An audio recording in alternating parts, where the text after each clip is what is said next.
Diorang tengah masak kat belakang tu, belagak pakai Thermomix. Aku di BPL, aku nak buat kerja sikit. Diorang tengah masak kat belakang tu, belagak pakai Thermomix.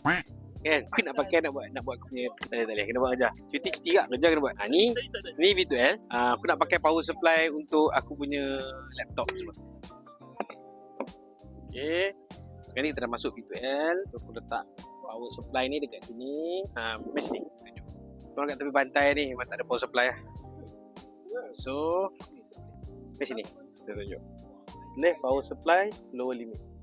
So, kita set dia at 45%. Then start power supply. Okay. So now power supply ni dia tengah supply for 221 volt. Now we are extracting power from the car to whatever we want to use outside. Kita sebelah tu dia pakai Thermomix. Nampak? Panas. Saya nak buat kerja. So ni power supply. Okay kat kereta. Dan tak ada apa di sekeliling ni. Hanya ada kereta je. Ada dua kereta. Tuan-tuan lepak tepi pantai ni.